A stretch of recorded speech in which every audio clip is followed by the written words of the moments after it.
Bon, shalom à toutes, shalom à tous. Nous voudrons souhaiter aux uns et aux autres la bienvenue au centre évangélique Les Verbes Divins.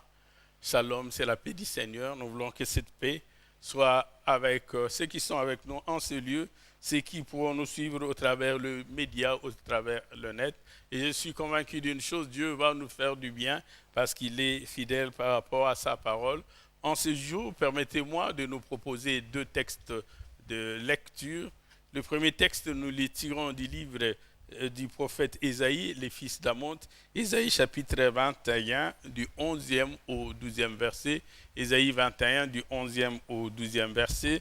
Nous lirons ensuite 1 Samuel chapitre 9, du 8e au 9e verset. 1 Samuel chapitre 9, du 8e au 9e verset. Ésaïe chapitre 21, à partir du 11e verset. La Bible dit ceci. Oracle sur Douma. On m'écrit des séirs, sentinelle. Que vois-tu de la nuit? Que dis-tu de la nuit?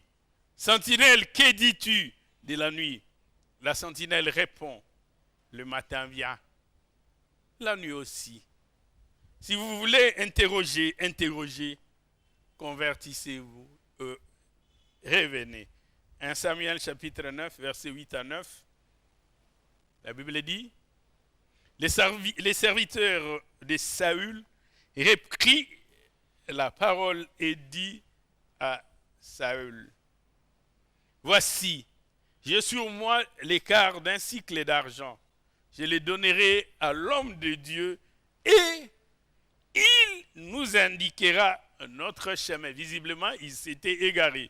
Autrefois, en Israël, quand on allait consulter Dieu, on disait, venez, allons au voyant. Car celui qu'on appelle aujourd'hui les prophètes s'appelait autrefois le voyant. Nous acclamons la parole du Seigneur. Le thème que je voudrais nous proposer ce jour est intitulé Sentinelle. Que dis-tu?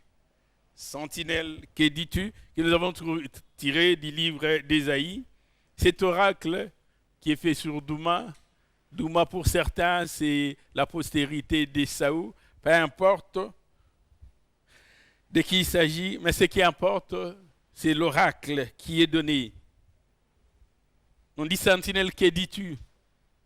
Pourquoi à l'époque il y avait des sentinelles? Vous allez vous rappeler que dans l'histoire, nous avions souvent des villes clôturées par des murailles, qu'on appelait des villes fortifiées. La ville de Samarie était clôturée par une muraille, la ville de Jérusalem était clôturée par une muraille, la ville de Jéricho clôturée par une muraille, et ceux qui étaient dans la ville ne pouvaient pas voir ce qui est dehors. Alors on devait élever une tour suffisamment élevée et placer une sentinelle. Et le rôle de la sentinelle, c'était de voir ce qui est loin. Ceux qui étaient dans la cité ne voyaient pas. Ils faisaient confiance à la vue de la sentinelle. C'est que la sentinelle voyait et il disait au peuple. Lorsqu'il voyait un danger, il sonnait la trompette. Et on s'assurait qu'il y ait une sentinelle qui veille. Même la nuit, lorsque le peuple dormait, il y avait toujours une sentinelle qui veillait sur le peuple, qui gardait, qui était aux aguets. Et ici, Ésaïe dit, sentinelle, que dis-tu? Nous sommes au-dedans. Mais qu'est-ce que tu nous dis? La sentinelle répond, le matin vient et la nuit aussi. Il dit des choses aussi simples. On peut se demander, il n'y a aucune révélation. Quel est l'oracle? Le matin vient, le jour vient. C'est comme si on disait à une femme enceinte, tu auras un garçon ou une fille. Quoi de plus normal? Mais le plus important, voudrait dire que cet enfant ne sera pas hermaphrodite. Il ne peut pas être à la fois garçon ou une fille. Il doit être l'un ou l'autre. Ce qu'il voudrait dire, les ténèbres arrivent, mais la lumière aussi. Il voudrait dire, il y aura la récompense, mais il y aura aussi la sanction. Il voudrait dire, il y aura l'élévation, mais aussi l'abaissement. La gloire vient, mais l'humiliation aussi vient. Il n'y a pas que la gloire qui arrive, mais l'humiliation vient aussi. Sentinelle, que vois-tu? Je vois une nuée, mais la même nuée ne donne pas le même reflet. C'est la même nuée. D'un côté, cette nuée Elle est resplendissante, elle rayonne. De l'autre côté, elle est ténébreuse. Et pourtant, cela s'adresse à Douma. Il voulait dire, dans la même cité, il y aura ceux-là qui seront récompensés et d'autres qui seront sanctionnés. Pour dire, il n'y aura pas une récompense collective, ni une sanction collective. Sentinelle, que vois-tu? Je vois des gens qui sont récompensés, d'autres sanctionnés. Je vois des gens dans la gloire, d'autres dans l'humiliation. Je vois les gens dans la bonne santé, d'autres dans la maladie. Je vois des gens qui gagnent, d'autres qui perdent. Je vois des gens qui avancent, d'autres qui reculent. Mais sentinelle, que vois-tu? Il dit, si vous voulez interroger, interrogez. Il voulait dire, je pourrais donner des réponses à vos questions. Interrogez. Dans 1 Samuel, nous connaissons l'histoire de Saül qui était parti chercher les ânesses de son père. Ce qui importe, c'est que les serviteurs de Saül disent, j'ai sur moi un peu d'argent. On ira vers l'homme de Dieu. Il nous indiquera notre chemin pour dire, nous-mêmes nous sommes perdus. Nous ne connaissons pas la voie à suivre. Nous avons besoin de quelqu'un qui a la révélation, quelqu'un qui a la connaissance, qui nous montre quel est le chemin à suivre, quelle est la bonne direction à prendre, comment faire pour retrouver ce que nous recherchons. Chacun sait ce qu'il cherche. Pour Saül et son serviteur, il recherchait les ânesses. Peu importe ce que toi tu cherches, mais tu as besoin de la bonne direction. Parce que si tu prends la mauvaise direction, tu n'atteindras pas ton objectif. Il dit, allons au voyant, il nous dira. Bien-aimés dans le Seigneur, et beaucoup rencontrent des difficultés à cause de mauvais choix opérés dans la vie. Si tu opères le mauvais choix, tu prends la mauvaise direction, rassure-toi, on ne se moque pas de Dieu. Ce qu'un homme aura sémé, il les moissonnera aussi. Il dit, allons chez les voyants, il nous dira. Il nous révélera, il nous montrera ce que nos yeux n'arrivent pas à voir.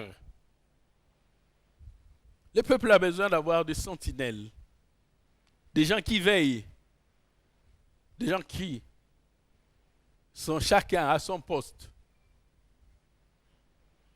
Pendant que les autres dorment, et ils sont à l'écoute. Comme la sentinelle montait à la tour, pour observer ce qui va arriver et pour annoncer au peuple ce qu'il a vu. J'aimerais dans un premier point dire ce qu'il faut savoir de la sentinelle. Qu'est-ce qu'il faut savoir de la sentinelle? Quel est le rôle de la sentinelle? Pourquoi faut-il avoir une sentinelle? La Bible attribue plusieurs rôles à la sentinelle. La première mission que nous connaissons tous, c'est d'avertir le peuple. La première mission que nous connaissons tous, c'est de prévenir le peuple. C'est d'alerter le peuple. Il dit, oui, je vois le danger venir de loin. Je suis à une hauteur élevée. Je peux voir, j'ai la vision de l'aigle. Je vois des choses que vous ne voyez pas. Je vois une armée en train de s'avancer. Je vois une calamité que vous ne voyez pas. La mission, c'est de prévenir, c'est d'alerter, c'est d'avertir. Le prophète Ézéchiel dit, dans Ézéchiel chapitre 33, un texte que nous avons déjà eu à lire par le passé, dans le 2e verset, il dit ceci. Prophète Ézéchiel chapitre 33, à partir du 2e verset, il dit, « Fils de l'homme, parle aux enfants de ton peuple, dis-leur, lorsque je fais venir le paix sur un pays, et que le peuple du pays prend dans son sein un homme et l'établit comme sentinelle. Et si cet homme voit l'épée, les dangers, les malheurs sur le pays, sonne de la trompette et avertit le peuple. Sonne de la trompette et avertit le peuple.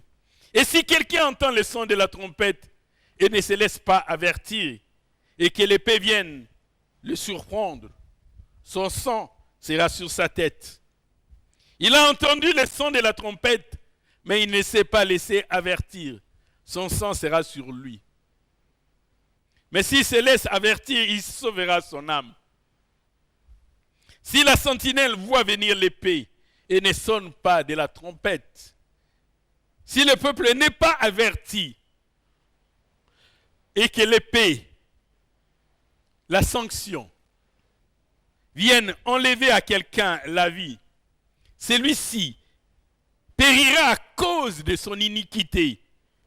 Mais moi, l'Éternel, je redemanderai son sang à la sentinelle.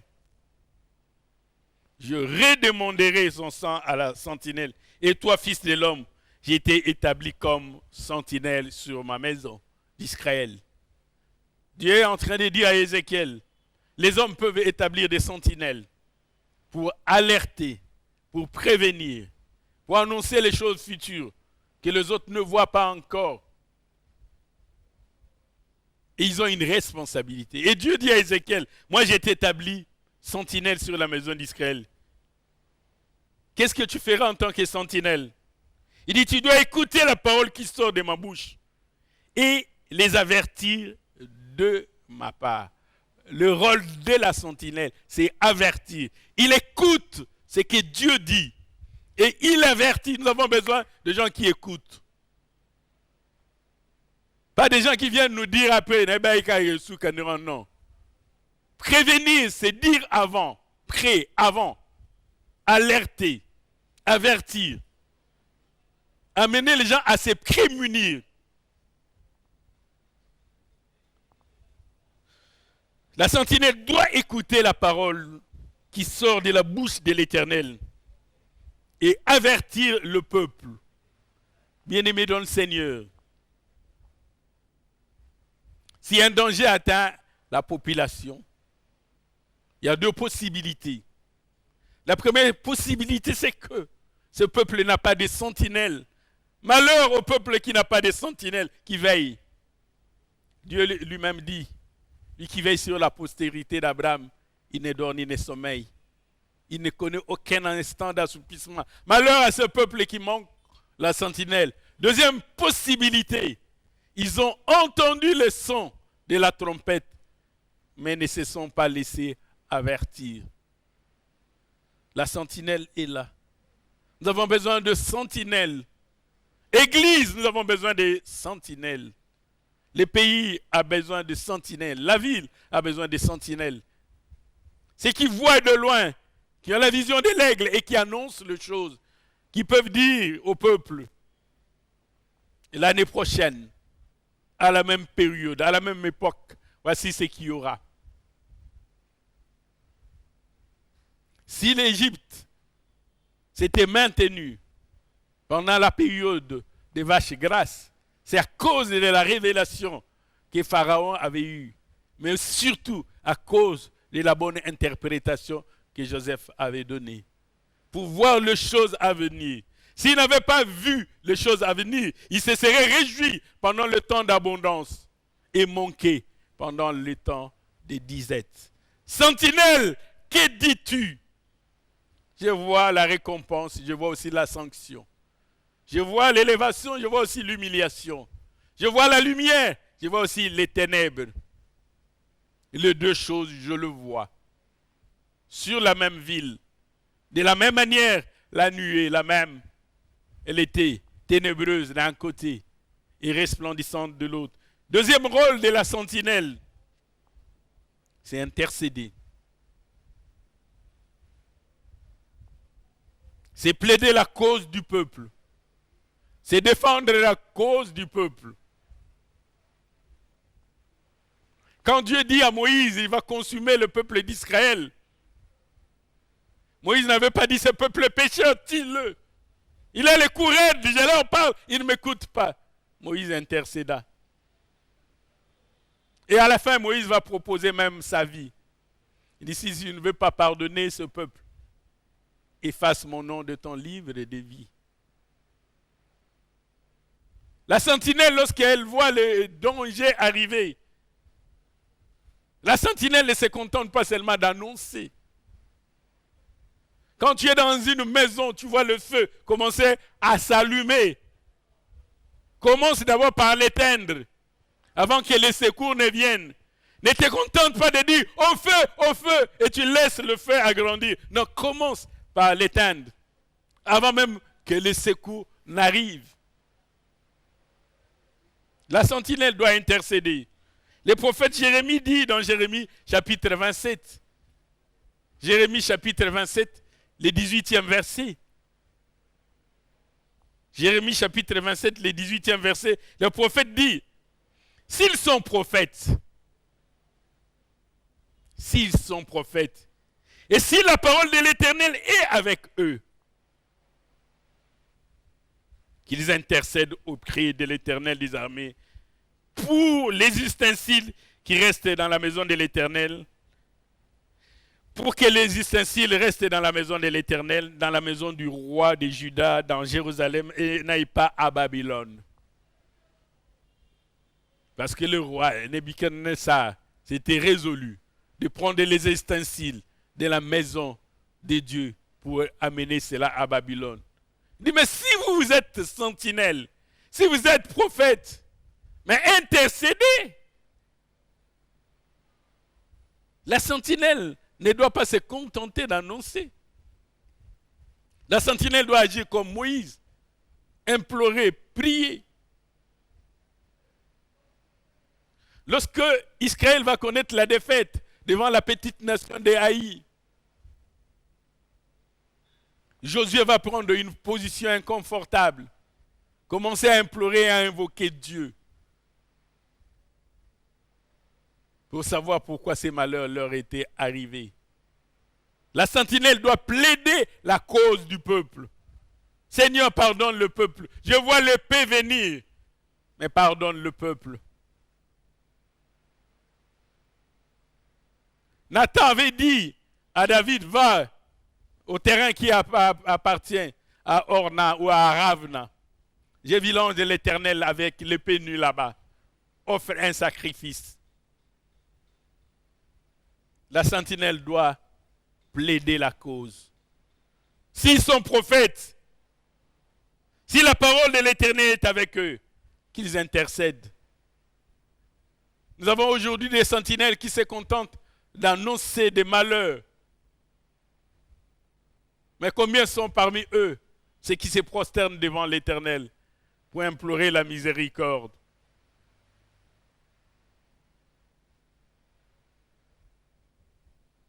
Le patriarche Abraham avait eu le privilège de rencontrer l'ange de l'Éternel, que dis-je, l'Éternel, qui allait consumer Sodome et Gomorrhe. Plusieurs fois, les patriarches avaient intercédé pour le plus petit nombre de personnes droites qu'on pourrait trouver. Et Dieu disait, si ces petits nombres existent, il n'a pas dit je sauverai ces petits nombres, je sauverai la ville. Nous avons besoin de gens qui intercèdent pour que la ville soit sauvée, pour que nous menions une vie paisible. Pas des gens qui viennent allumer le feu. Le feu se déclare. Lui, il prend le pétrole, le mazout ou l'essence. Il vient encore. Nous avons besoin des sentinelles. Des sentinelles qui intercèdent. Et le prophète Ézéchiel dit, dans Ézéchiel chapitre 22, le 30e verset, livre du prophète Ézéchiel, chapitre 22, le verset 30. Voici ce qu'il dit de la part de l'Éternel. Je cherche parmi eux un homme. Pour quoi faire? Pour chanter? Pour prêcher? Vous jouez la guitare? Je cherche parmi eux un homme qui élève un mur, qui se tienne à la brèche devant moi en faveur du pays, afin que je ne les détruise pas. Mais je n'en trouve point. Dieu dit, je cherche un homme qui élève un mur, qui se tienne à la brèche, qui est à son poste, qui se tienne devant moi en faveur du peuple, Dieu est en train de chercher des prophètes qui intercèdent. Il ne trouve que des prophètes qui annoncent les malheurs. Mais il dit, je cherche celui qui élèvera un mur, qui se tiendra devant moi en faveur du peuple, pour que je ne détruise pas le peuple. Il dit, je n'en trouve point. Prophète, sentinelle, voyant, élève un mur. Intercesseur, élève un mur. Monte à la tour, tiens-toi dans la présence de Dieu et intercède en faveur du peuple pour qu'il n'y ait pas de chaos, pour qu'il n'y ait pas ces hostilités, pour qu'il n'y ait pas ces rivalités, pour que la mort n'entre pas dans la ville. Oui, Dieu cherche quelqu'un qui se mette, qui soit à la brèche et devant lui et qui intercède en faveur du pays. Il les cherche. Et je voudrais nous le dire et le confirmer. Cette parole est encore d'actualité. Ce n'est pas une parole d'hier, il est aussi d'aujourd'hui. Dieu a besoin de gens qui fléchissent les genoux, qui sont à la brèche, qui intercèdent en faveur du peuple.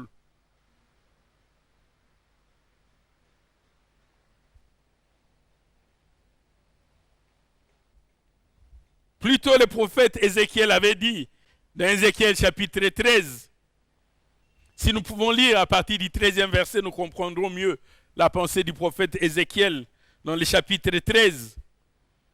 À partir du 13e verset, Ézéchiel dit, fils de l'homme, lorsqu'un pays pécherait contre moi en se livrant à l'infidélité, et que j'étendrai ma main sur ce peuple, si j'ai brisé pour lui les bâtons du pain, si je lui envoyais la famine, si j'exterminais les hommes et les bêtes, et qu'il y eut au milieu de lui ces trois hommes, Noé, Daniel et Job, ils sauveraient leur âme par leur justice, dit le Seigneur l'Éternel. Quand je voudrais frapper, si je trouve quelqu'un de fidèle, comme Noé, quand les gens se moquaient de lui, il construisait l'arche. Si je trouve un prophète qui vivait au milieu d'une nation païenne, mais qui me craignait comme Daniel, quand les gens se prosternaient devant des statues et des monuments. Si je trouve quelqu'un comme Job, malgré la pauvreté et les fléaux qui l'avaient frappé, ces hommes-là, ils sauveraient leur vie. Mais il ne les a pas proclamés Messie. Il ne les a pas proclamés rédempteurs. Ils sauveraient leur âme par leur justice, dit le Seigneur éternel. Si je faisais parcourir le pays par des bêtes féroces, qui les dépeupleraient, s'il devenait un désert où personne ne passerait à cause de ces bêtes, et qu'il y eut au milieu de lui ces trois hommes, je suis vivant, dit le Seigneur l'Éternel. Il ne sauverait ni fils, ni fille, eux seuls seraient sauvés. Les pays deviendraient un désert. Ou si j'amenais l'épée contre ces pays, si je disais que l'épée parcourt le pays, et que j'en exterminais les hommes et les bêtes, et qu'il y eut au milieu d'eux ces trois hommes, je suis vivant, dit le Seigneur, ils ne sauveraient ni fille ni fils, mais eux seuls seraient sauvés.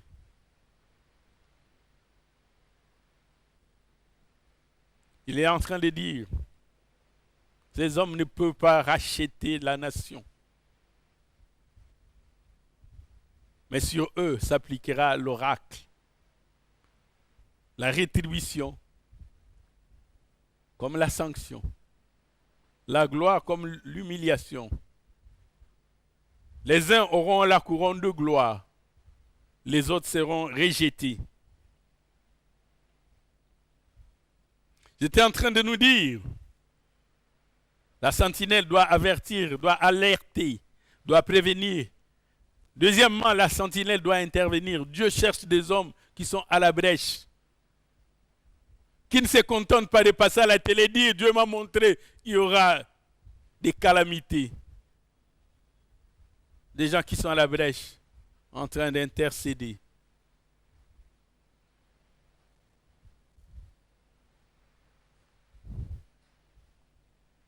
Que doit faire la sentinelle? Autant l'homme peut établir des sentinelles dans sa ville, mais Dieu donne aussi de rôle, de mission à la sentinelle.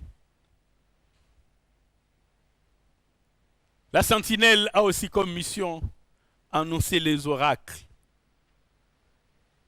les décisions divines. La sentinelle a aussi comme mission de proclamer la volonté de Dieu, ce que Dieu veut. Le prophète Amos dit dans Amos chapitre 8, le deuxième verset, Amos chapitre 8, le deuxième verset, il dit, « Que vois-tu, Amos ?» J'ai répondu, « Une corbeille de fruits. » Et l'Éternel me dit, « La fin est venue pour mon peuple d'Israël. Je ne lui pardonnerai plus. »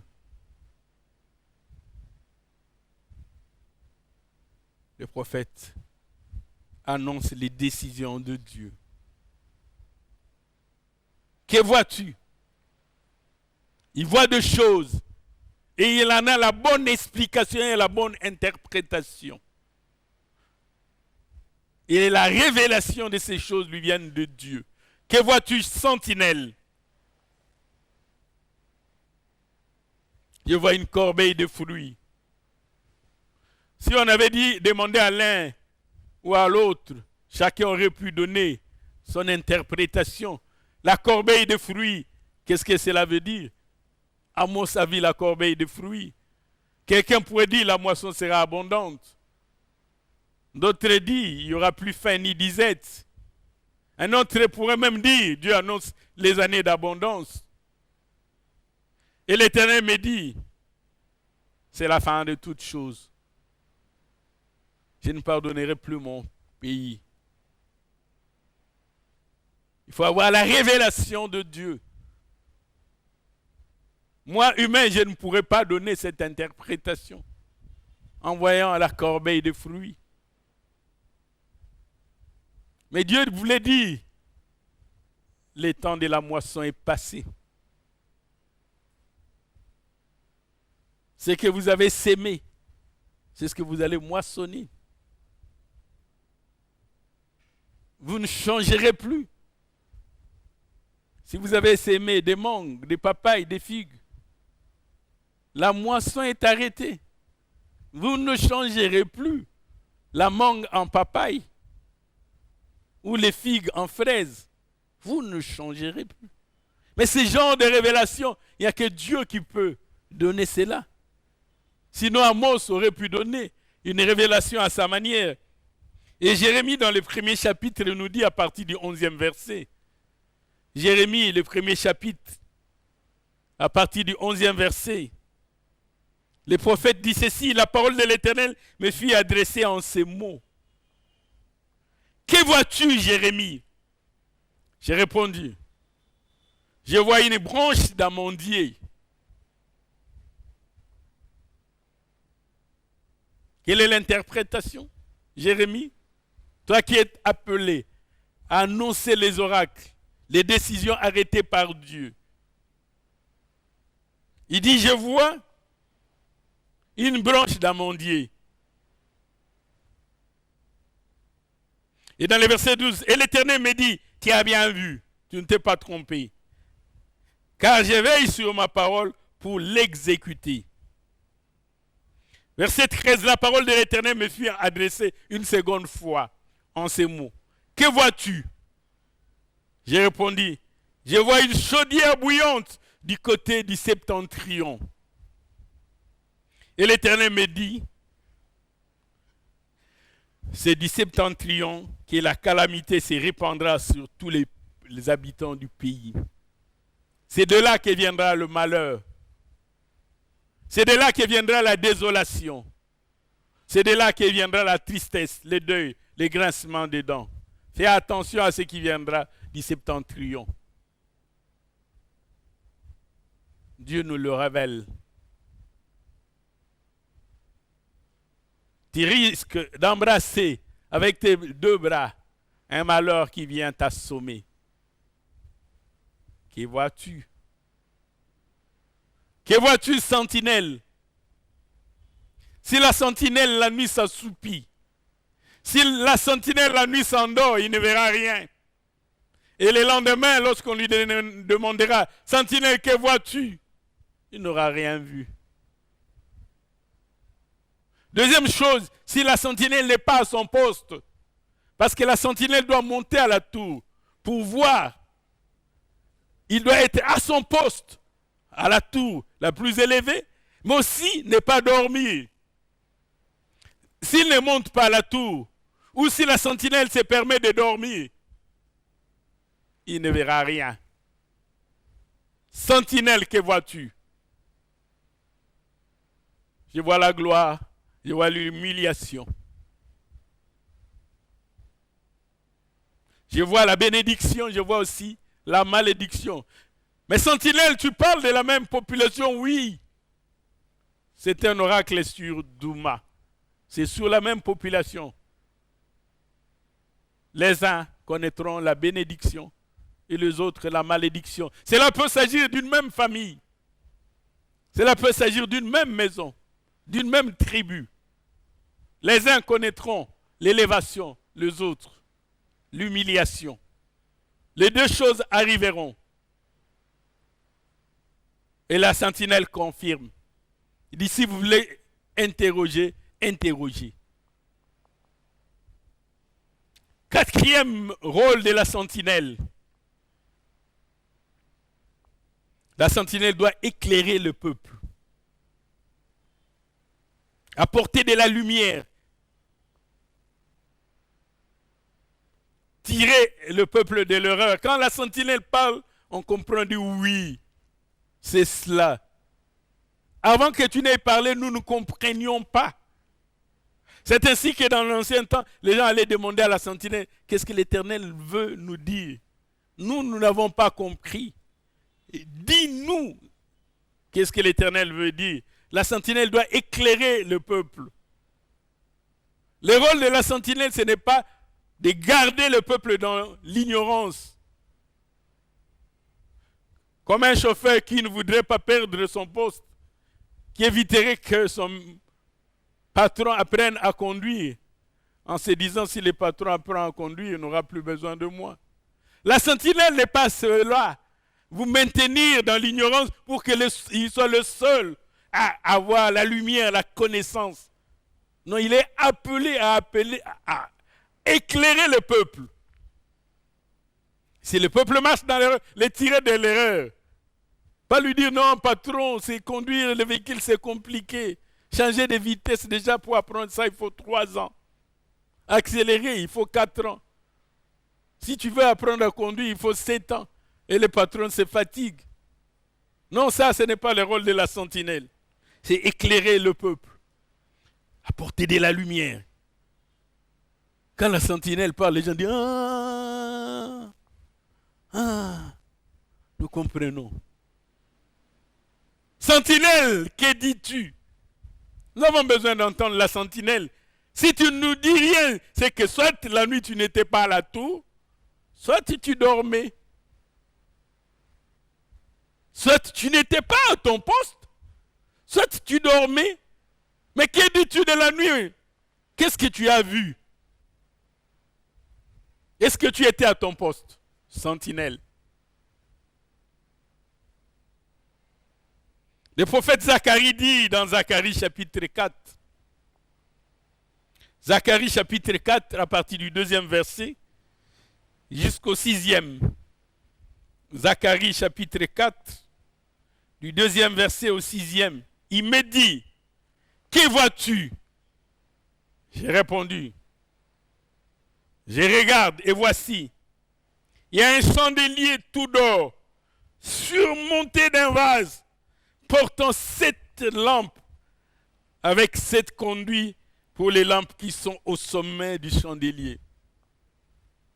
Je vois un chandelier comme celui-là. Quelqu'un a-t-il compris quelque chose? Il faut que la sentinelle qui était en présence de Dieu nous éclaire, nous explique.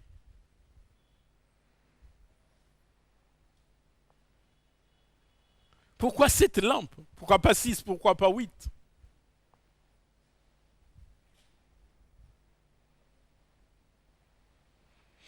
Et il dit dans le verset 3, il y a près de lui 2 oliviers, l'un à la droite du vase et l'autre à sa gauche.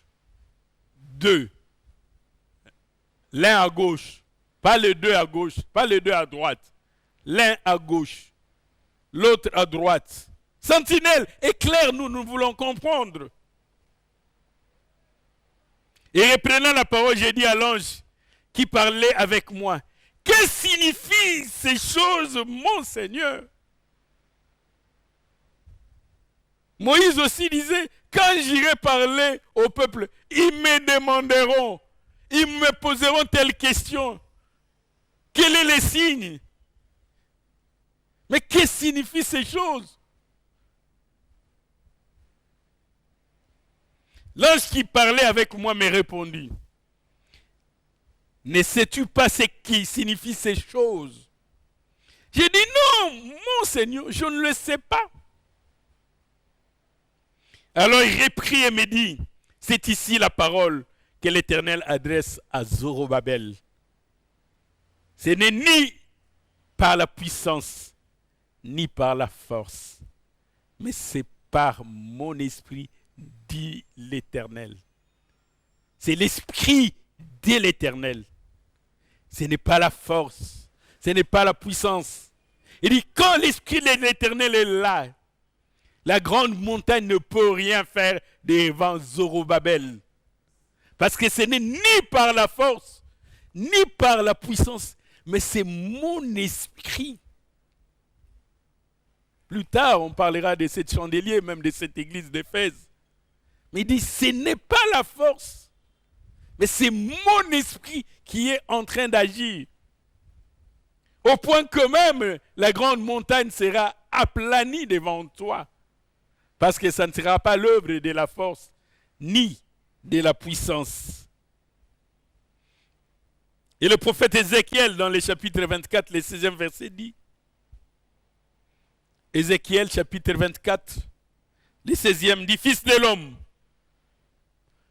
voici, je t'enlève par une mort soudaine, celle qui fait les délices de tes yeux.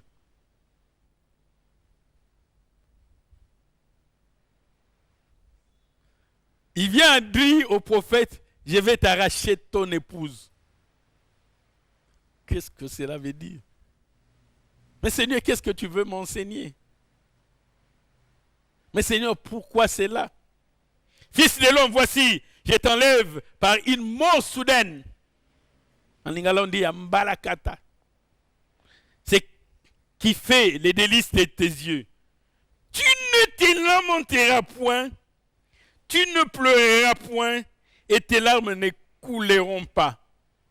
Je l'enlèverai, tu ne te lamenteras pas, tu ne pleureras pas, et tes larmes ne couleront pas. Qu'est-ce que cela veut dire? Nous avons besoin d'être éclairés. Nous avons besoin des sentinelles qui nous éclairent, qui nous révèlent des choses, qui nous guident, qui voient plus loin. Et il dit dans le verset 17, il dit, soupire en silence, ne prends pas le deuil de mort, attache ton turban, mets ta chaussure à tes pieds, ne te couvre pas la barbe et ne mange pas le pain des autres.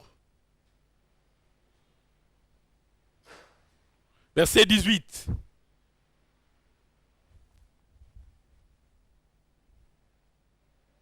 Ça, c'est Dieu qui a parlé au prophète Ézéchiel. Maintenant, dans le verset 18, j'avais parlé au peuple le matin. C'est que Dieu m'avait annoncé. Et ma femme mourut le soir.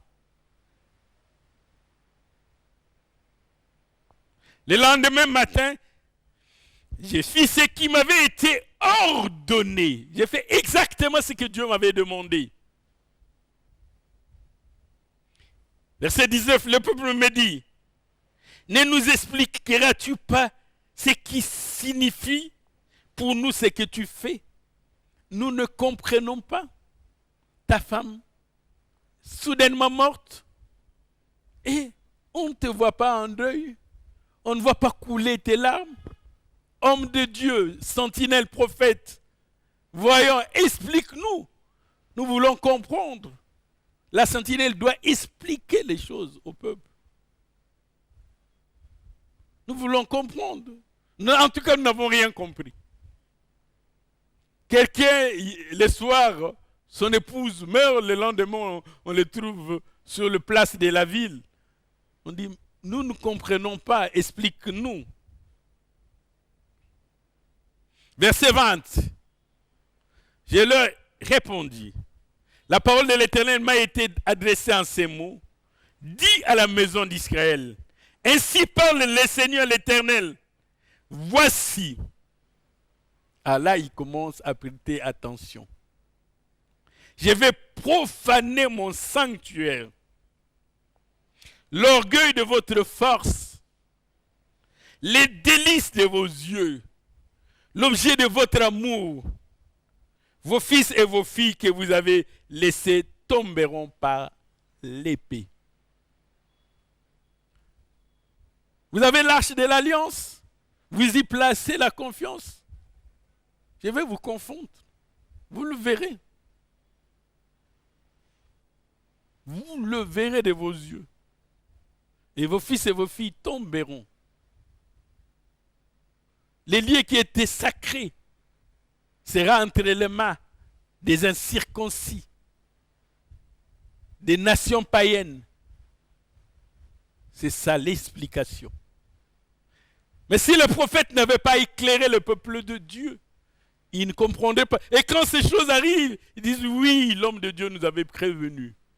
Mais nous n'avions pas écouté. Il nous avait avertis, il nous avait alertés. La nuit vient, mais les jours aussi. La même nuée que vous verrez, elle sera d'une part ténébreuse, mais d'autre part resplendissante. L'homme de Dieu nous avait dit, mais nous n'avions pas compris. Le prophète doit expliquer les choses. Et Jean, dans sa révélation, lorsque nous lisons Apocalypse, il va voir des gens revêtus de robes blanches, tenant des palmes dans leurs mains. Il va demander lui aussi, dans Révélation des gens, Apocalypse chapitre 7, verset 13. Apocalypse chapitre 7, verset 13. Et l'un des vieillards prit la parole et me dit, ceux qui sont revêtus de robes blanches, qui sont-ils? D'où sont-ils? Qui sont-ils? D'où sont-ils? Je lui dis, mon Seigneur, tu le sais. Et il me dit, ce sont ceux qui viennent de la grande tribulation.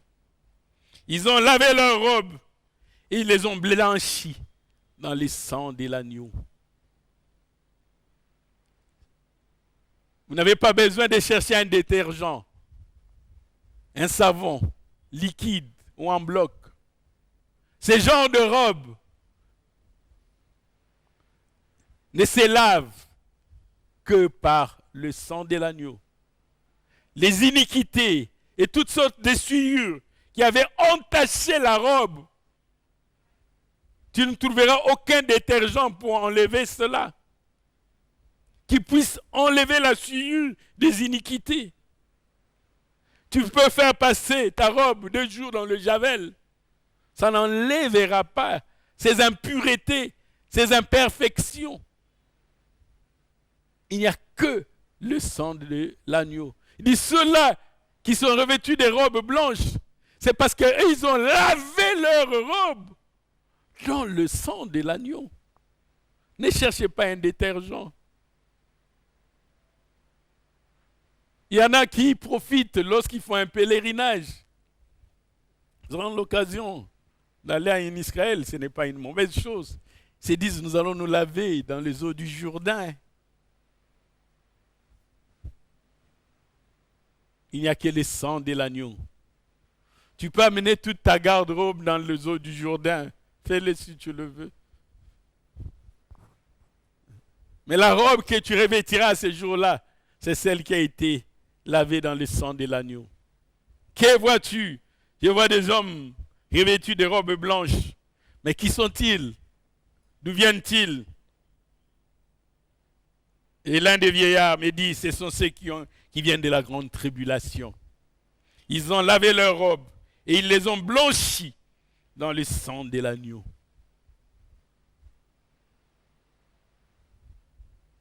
Les prophètes, les voyants, les sentinelles doivent nous dire ce genre de choses. Cinquième rôle de la sentinelle. Comme l'avait dit le prophète Ézéchiel. Et si celui qui entend le son de la trompette ne se laisse pas avertir, ce sera la sentence.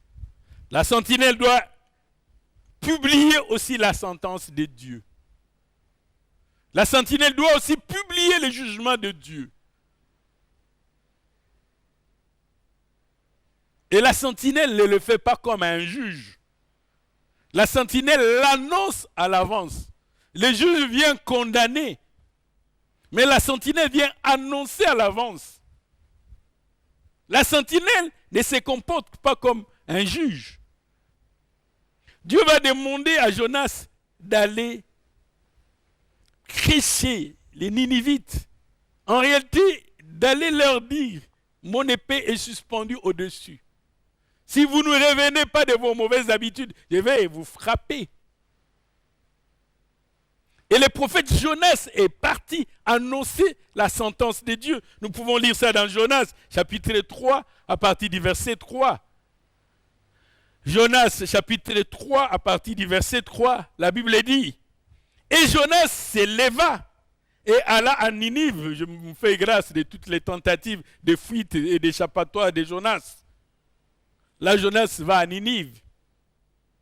Selon la parole de l'Éternel. Et la Bible dit, oh, Ninive était une grande ville de 3 jours de marche. Quelle peine, quel sacrifice. Dieu envoie son serviteur pour une mission. Mais une mission qui semble être pénible. 3 jours de marche. Mais il doit le faire pour la gloire de Dieu. Jonas fit d'abord dans la ville une journée de marche. Il criait et disait, encore 40 jours. Et Ninive est détruite. Dans si peu de temps, Dieu détruira Ninive.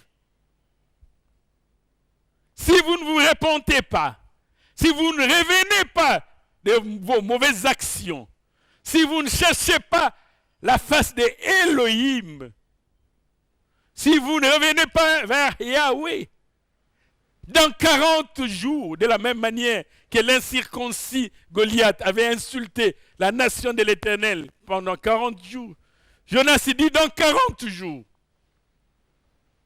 40, comptez bien, cette ville sera détruite. Ninive, la grande ville, elle sera détruite avec un fondement solide, construite sur de pierres. Il dit oui, elle sera détruite. Encore 40 jours, Ninive sera détruite. Verset 5. Les gens de Ninive crurent à Dieu, ils ont eu peur. Comment une ville aussi forte peut être détruite? Et cet homme, nous sentons qu'il dit la vérité.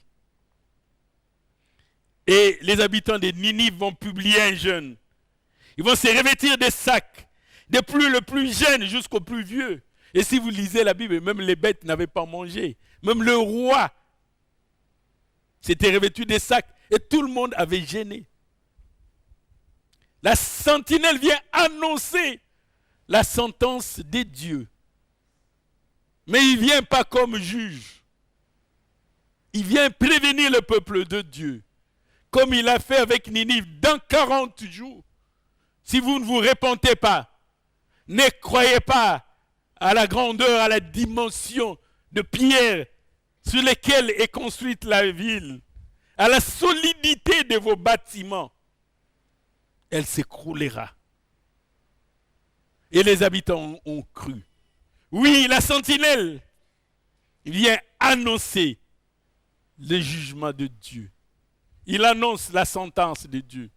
Parce que Dieu dit par la bouche du prophète Ézéchiel, il ne désire même pas la mort du méchant, mais que les méchants se répandent et qu'ils reviennent à lui. C'est ainsi qu'il établit une sentinelle, dit, va leur dire, qu'ils ne disent pas, oh si on nous avait dit. La nature humaine est telle. Je me rappelle à l'époque, alors à l'université, il y a des recteurs à la rentrée académique qui annonçaient la session, qui pouvaient dire, vous commencez l'année aujourd'hui. D'ici 9-10 mois, il y aura la première session. Il y en a qui rigolaient. Session dans 9 mois. Et les jours s'effritaient. Ce n'était plus 9, 8, 7, 6, 5, 4, 3, 2, 1. Même celui qui avait reçu les messages, vous allez le voir la veille de la session, il passe une nuit blanche. Il dit, mais mon frère, pourquoi tu ne dors pas? Il dit, je n'ai pas terminé à étudier. Tu n'as pas terminé. Mais on nous a annoncé la session depuis longtemps. Je me rappelle, nous, on n'a pas étudié la cigale et la fourmi à l'école secondaire, même pas à l'université, à l'école primaire.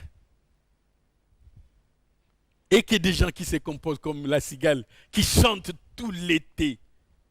Mais quand la bise arrive, ils se retrouvent sans un petit morceau de mouche ou de vermisseau.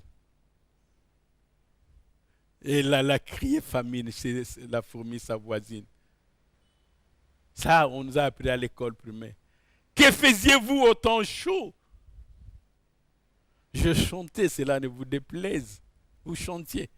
Pendant que nous, on étudiait. Et maintenant, à l'examen, tu commences à me demander les réponses. Même si je t'ai donné une réponse, ça te servira à quoi? Tu travailleras avec ça. Si dans ta tête, il n'y a rien. Et tu te contentes d'avoir des réponses à gauche et à droite. Tu seras quel genre d'architecte? Quel genre de médecin? Quel genre d'avocat? Quel genre de pharmacien?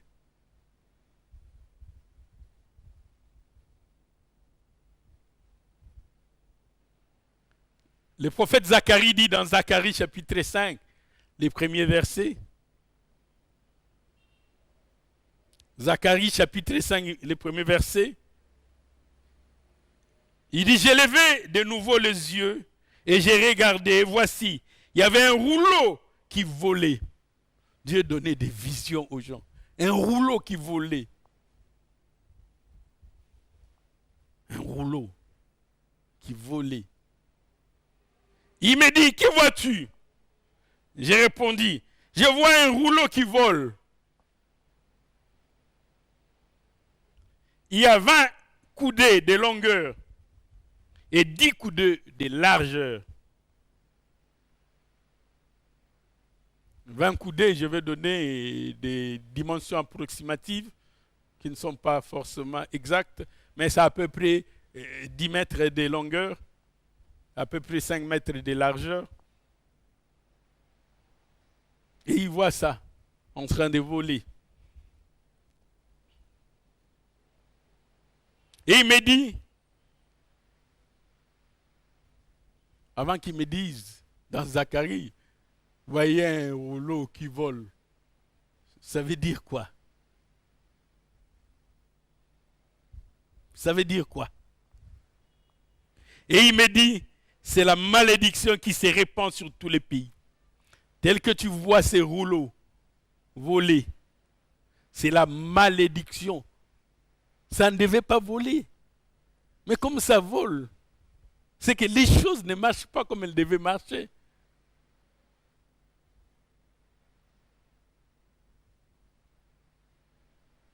Si tu commences à attendre un bateau à l'aéroport et un avion au port, c'est que les choses ne marchent pas.